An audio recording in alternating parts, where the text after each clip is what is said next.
And I said, I don't know that guy. All right. Well, good morning, everyone.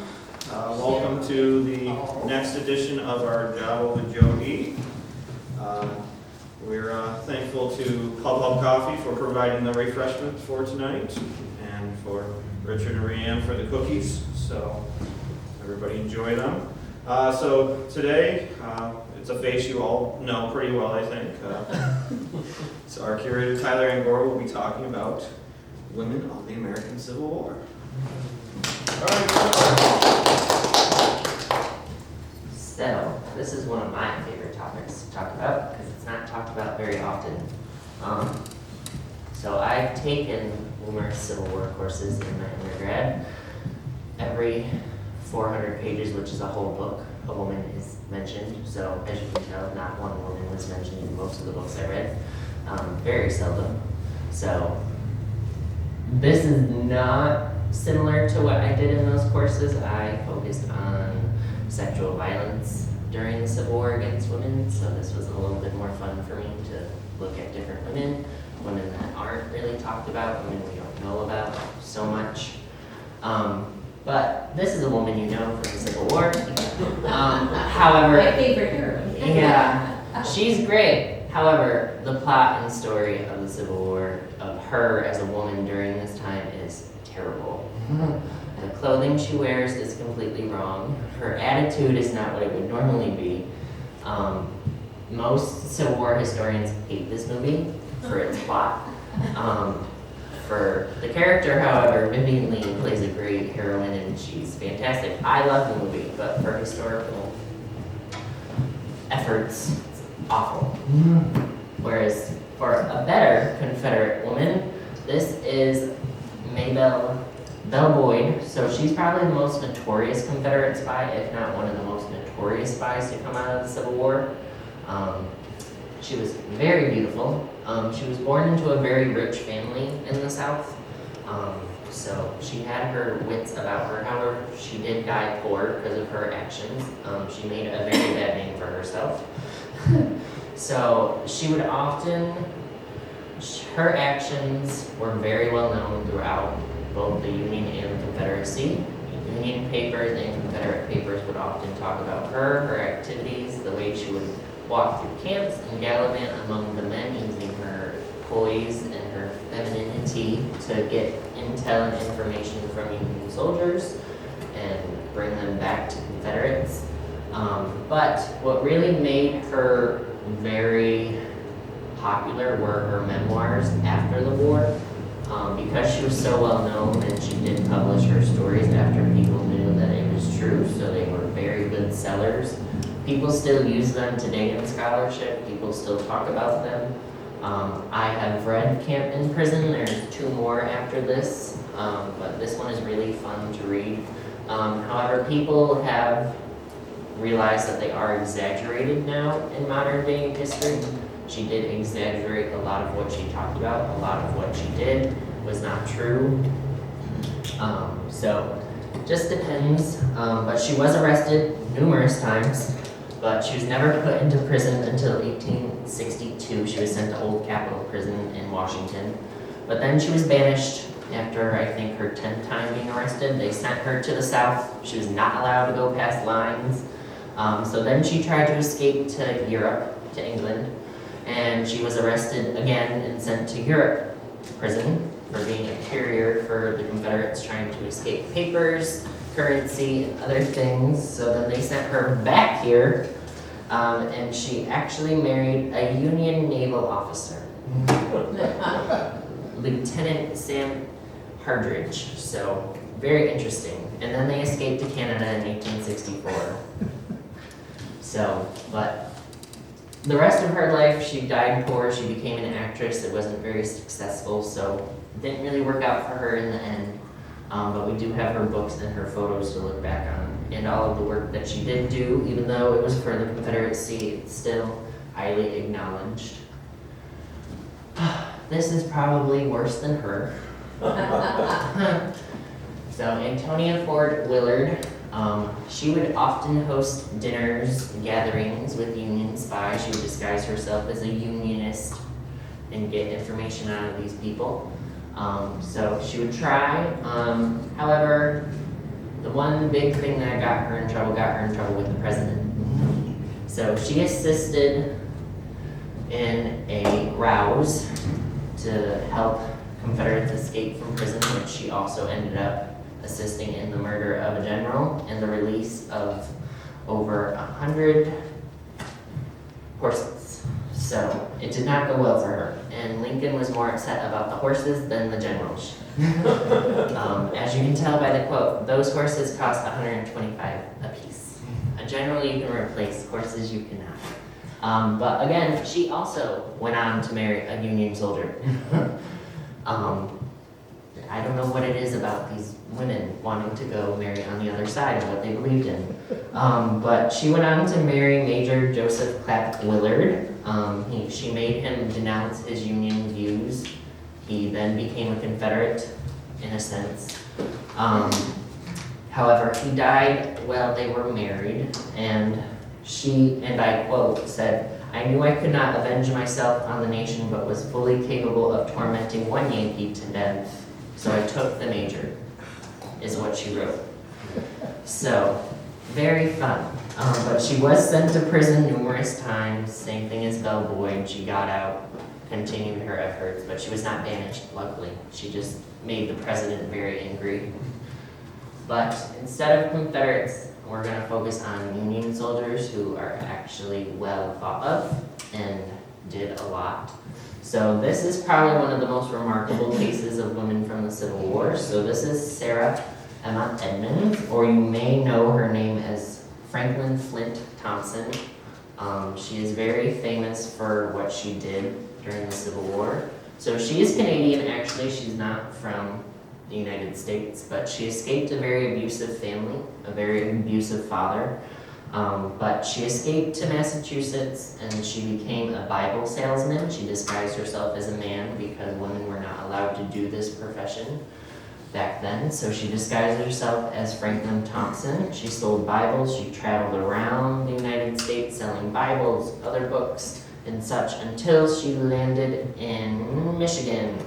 And she ended up joining the 2nd Michigan Infantry on a 3-year recruitment in 1861. So she obviously joined as Franklin Thompson, and then the nickname Flint came along in short. She was a devout Unionist. She often never traveled to Confederate states to sell her books. She mostly stayed in the northeast part of the country. But same thing as Belle Boyd, she did publish memoirs after this, but her army work was actually denounced by her. So she ended up with malaria during the war.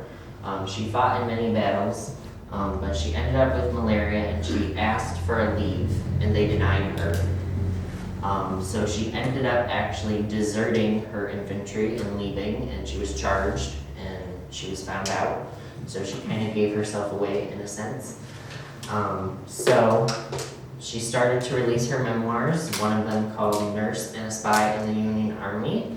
But what makes her very special is that in 1884, Franklin Thompson, as in Sarah Edmonds, was granted her veteran pension through the government. And then in 1897, the Grand Army of the Republic inducted her as the only woman member.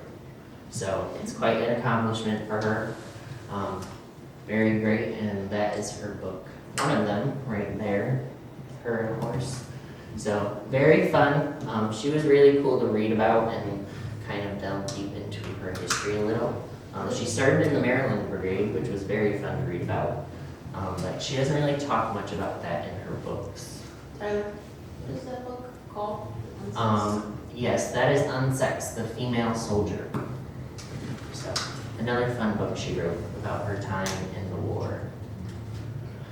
And then probably one of the most controversial stories and one of the most controversial women to come out of this is Frances Clayton. So, also known as Jack Williams. She joined the Missouri Regiment with her husband. They fought together. She did not want to leave her husband, which most women during this period did not. Most women, though, often went as women to go help in camps. They would help cook, take care of soldiers. But she went to the extreme. She fought with her husband for 22 months. But that was until the Battle of Stone River in 1862 in December to January 1863. Her husband was killed, and it has been said that she did not know it happened, and then she ended up walking right over him in the midst of everything, and it made her very distressed. And she then ended up revealing her identity to get out of the war, which did not go over very well for her. It did not go well at all. News reports came out about her. People started to denounce her, but then she ended up selling her stories also to other unionist papers, mostly in Boston, Massachusetts, which did not make her history go well for her. So what historians have decided on this topic thus far is that some of it they don't know it's believed true. Some people think she falsified all of this to become famous, to have fame. Because these 4 photos are actually some of the most famous photos from this period of women. I have seen these photos numerous times. So as you can see, she is dressed up in her Union uniform, and then also her lady's uniform. And this is all from the same shoot. So she did it on the same day. She dressed in her ladies' wear and in her Union suit, and they were published everywhere with her articles. But it didn't fare well for her. So she's one of the more controversial stories, one of the more uneasy ways to think about women during the Civil War, because there's no factual about her, just what she's told people. So take it as you wish.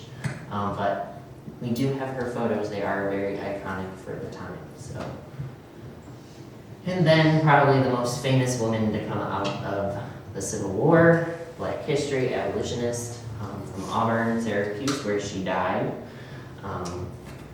in 1913. So Harriet Tubman is a force to be reckoned with during the 19th century. So over an 11-year period, she helped over 70 slaves escape from Maryland and assisted over 50 or 60 others on their way to Canada that she just helped. She didn't help them get out of the plantation like the others. But during this time, her reputation in the abolitionist community grew immensely. People looked at her, they called her the Moses of the Black community. So she was highly thought of. She became very well acquainted with Frederick Douglass and John Brown. But things got a little hairy for her at points. So she ended up moving her operations to Auburn, New York, where her house still stands today. You can go walk through it, you can go tour, you can go look at her grave also. People often leave flowers for her. But those rescues had to come to an end by November of 1861 because the war made it too difficult for her to do these with the amount of people. So she ended up in very early 1862 going down to South Carolina and providing nurse efforts for Black soldiers and escaped slaves that got badly injured trying to make it up north. But people knew her, people knew what she was capable of, so General David Hunter took Tubman as a spy and as a scouting person for plantations. So what that means is that in June of 1863, Hunter and Tubman ended up assaulting numerous plantations, destroying them, helping the rest of the slaves get really escaped that they could throughout the rest of South Carolina and other states near. So by the end of it, she probably helped escape, by what is said, over 700 slaves in just a year by doing these assault attacks with the Union armies. But after the Civil War and the Emancipation Proclamation, she moved up to Auburn. She didn't do this stuff anymore, and she put her focus on suffrage, so she worked very closely with that. And she lived out the rest of her days there, and she was still very famous. So that is probably one of the most famous pictures of her. There's others too that are more famous. She's a lot younger in this photo than in normals that we normally see. So very fun. I've gone to her house before. It's very cool to go to. and see. So I highly recommend you make it out to Auburn. You can also go see Emory Upton's grave there too. But this is probably one of my favorites. So Albert DJ Cashier is probably my favorite story that I found during this whole thing. So born in 1843, born as a female, Jenny Hodgins. At a young age, he began dressing as a boy due to her father. Her father, they lived in Ireland. They were very poor, so it was easier for a boy to get a job at that point than a girl. So it is said that her father made her dress up like a boy to go get a job, and then when they moved here, they moved to Illinois, and she continued dressing like a boy up until August of 1863, when he enlisted with the 95th Illinois Volunteer Infantry as Albert DJ Cashier. So he served in numerous battles, probably over 40 with the infantrymen. He was once captured by Confederate soldiers, but he was lucky enough to escape. He fought them off, he got away. And then after the Civil War, he went on to help serve the Illinois Senate. He was an assistant and a secretary to him. However, that is where Albert kind of falls off the rails a little due to an accident that occurred. So there was an accident with a horse and buggy. He got ran over, broke his leg. He was sent to the hospital. However, things were not healed properly. He was addicted to pain meds. He was never able to really walk again. He was wheelchair bound. So what ended up happening is that Cashier was then moved to Watertown State Hospital for the insane and dementia patients because of his addiction and due to the mental unrest that his injury caused him and other things. However, the doctor that he saw noticed things weren't right. So Albert begged and pleaded to keep the identity safe, and the doctor complied. He did not reveal anything. That was until another incident occurred and the doctor was no longer at that hospital anymore, and nurses ended up finding out and they revealed their identity to the world. So newspapers and countless stories were revealed displaying his truth, displaying his real identity, his gender. So luckily, he was still given his pension and he was buried in a Union uniform with full honors. So they still honored him. So he's probably, as new historians say, an early transgender case during the Civil War. That is what they've classified Albert as. Very fun to read about and understand the different perspective of history. So these are two pictures of him, one in his uniform and then one of him when he's a little older being the secretary to Illinois Senate before the accident happened. So very fun, but these are definitely the newspapers that were not congratulating him on his efforts. This was displaying his new identity, well, old identity that was now found out. So take it as you wish. But he's very fun to read about. He did a lot for the Civil War. He did a lot for the Union, fighting in so many battles, and in part of the volunteer infantry. And then Paula Cushman, so probably one of the biggest heroines from this part.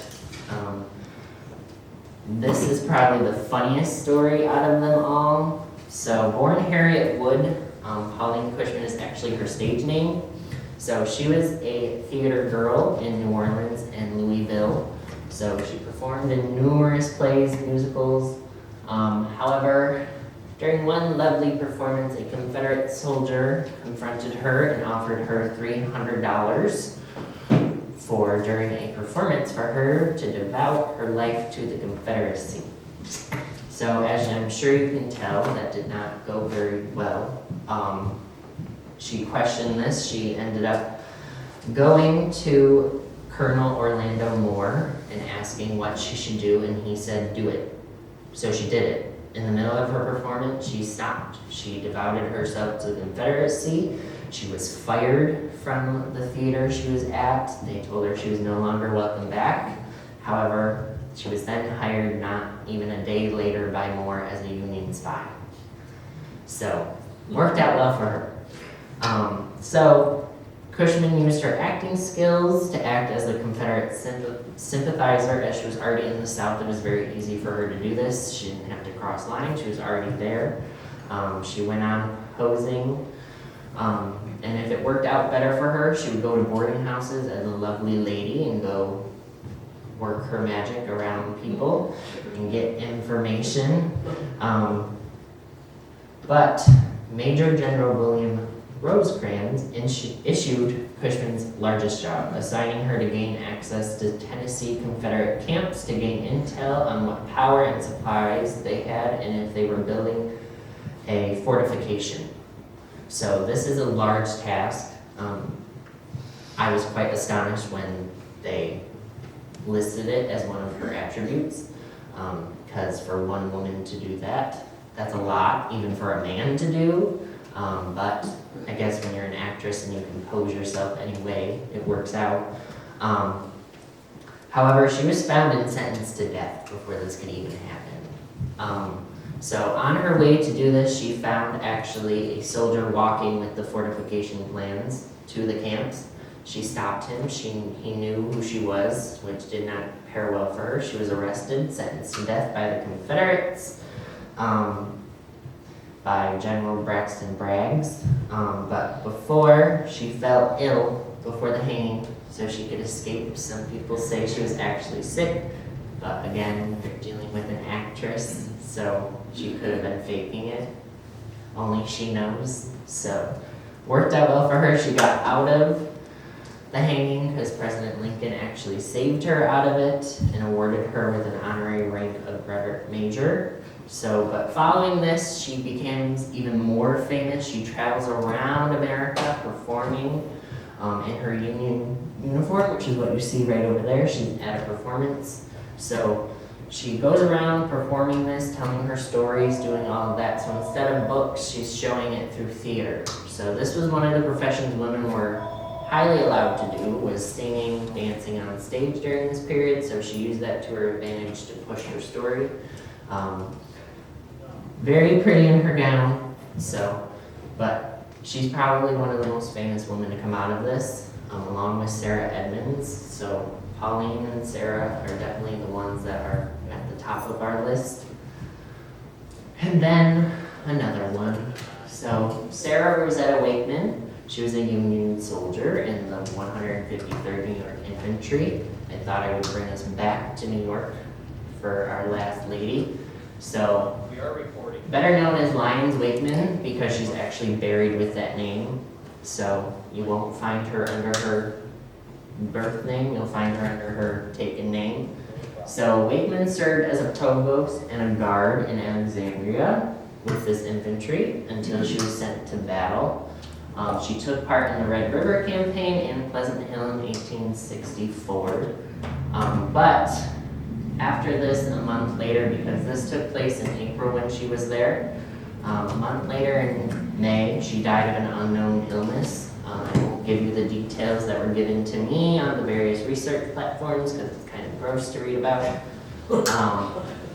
But she died of an unknown illness. Her gender was not given away. She just died and they just buried her, so they didn't know. But there is actually a book, which is what this is from. So this is from the cover of the book. That's her. So she sent numerous letters from home. She sent them to her mother, her sisters, and her father. Which obviously through that she's not portraying Lyons Wakeman, she's portraying Sarah.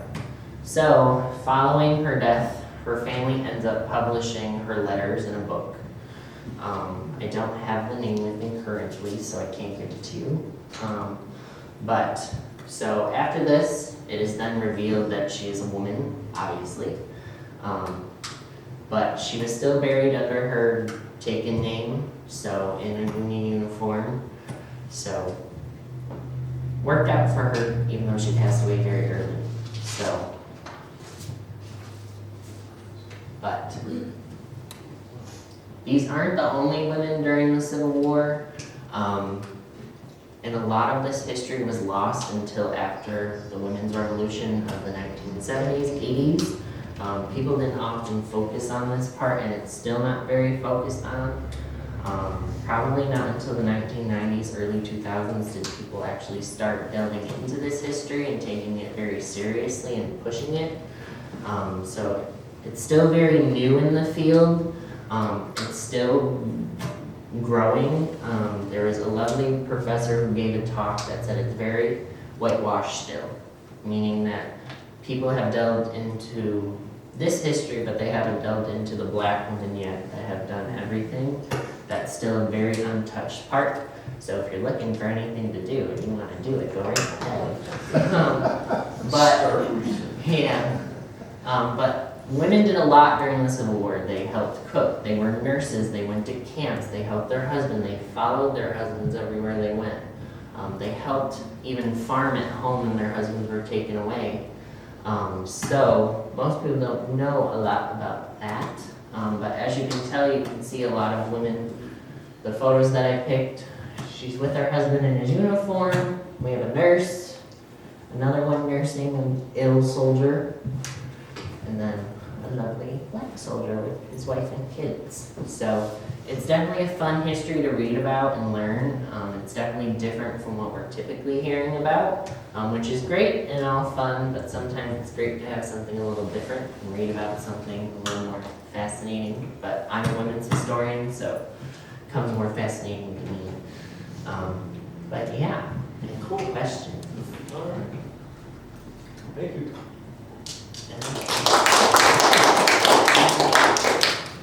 Tyler, have you seen the book Women at War, which was written in the late 1800s? Mm-hmm. Yeah, it's got some interesting information in it Yeah. as well. We have a book.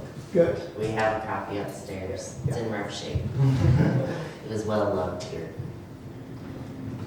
Well, I'm kind of curious about, because of the complexity of women's undergarments in that era, how they were, did they actually get rid of those when they were portraying as a soldier? So, or were they What still wear them? So they did not wear their corsets or anything. So they actually, because you would make your body shape like a woman, you would look like an hourglass. And obviously you still have your women attributes. So what a lot of women did during this time is bind themselves with other fabric or bandages to compress things, but they would not wear their normal things. And especially if you're fighting, you're not going to want a corset on you. I don't think you'll be able to do much. Those are definitely for, yeah. You might win if you put a corset on a soldier. It might repel a bullet. Yeah, it could actually. We have a steel bone corset upstairs. I don't think anything's going through that. That's for sure. Any other questions? What else did women do during the Civil War? So, a lot of women became nurses. That was one of the biggest things. But women still had kids. A lot of these soldiers were fathers, husbands. They had to take care of their homestead. That's what a lot of women did. When their husbands went out, they were left with gardening, farming. That's why I say Gone with the Wind is a good representation. It's just not a great one, because Scarlett does go back to Tara, and she is farming. She is doing things to try and better the plantation back to what it was. And that is true. Some women did do that, but most of them became nurses. A lot of times women also took orders, is what they were called, to make socks, shirts, and all different garments for soldiers. So it just varied depending on where you were. Some even did the newspaper, so it just depended. It's interesting to think of the comparison between, say, World War I, where you had the industrial age, and Rosie the Riveter, when that was organized, what women could do that men used to do. And I would imagine that it was harder to get that communication out. Yes. During this part, that's why so many women disguised themselves and got away with it until they couldn't or they didn't want to anymore. Like Sarah Edmond, she deserted because she couldn't stay there because she knew it would be revealed. So it was definitely a lot harder. That's why a lot of this history is still unknown because it's hard to navigate. Like Frances Clayton, she's a great representation of this. Some of them did falsify stories. So it was very difficult. They try to leave the women with ladies' work, but when you feel strongly about something and you want to do something about it, you have to do more. Some women did ultimately go into the war as nurses. They tried, and then they were like, yeah, this is not enough for me. So that's what Sarah did. She ended up going in as a soldier. In one scene in Gone with the Wind where Charlotte is a nurse who's in the war, and the soldiers are just laying out, there's thousands and thousands. Is that way exaggerated, or do you think it was that devastating, or? You might be able to explain that better. Meaning the numbers of people Yeah, there was in that the concentrated area? Yeah, there was that. Oh, yeah. Yeah. Believe me, some of the battles that were fought, literally, they were stacking bodies almost on top of each other to care for them, and he died, of course. Right. There's a good book by Don France about Clara Barton, too, in her time in Fredericksburg. Yeah. There, and it's interesting to read his book, he being the National Parks historian at that time, about her role and things. And it's pretty amazing what they accomplished under circumstances because, believe me, men were very oppressive of women. They did not want them in the ranks. They did not want them in any role except to have children and to take care of a house. Yeah, that was about it. Sadly. Does everybody know who Clara Barton is? I didn't include her because I figured almost everybody knew because she's very famous in Dansville for creating the Red Cross. So, but she did a lot during the Civil War. She was a big nurse. She helped immensely. Which Dansville just did a big mural on the side of a building of Clara Barton holding a lantern. It's very beautiful. I highly suggest you go and find it and look at it. It's very cool to look at. No, it's in Dansville, because that's where the Red Cross originated, Oh, okay. which a lot of people actually don't know. So they just did a big mural of her and a bunch of other things about her on the side of a building, so it's very beautiful to go look at. And I'm sure it's somewhere on the internet by now. Any other questions? No. Well, thank you. Good job.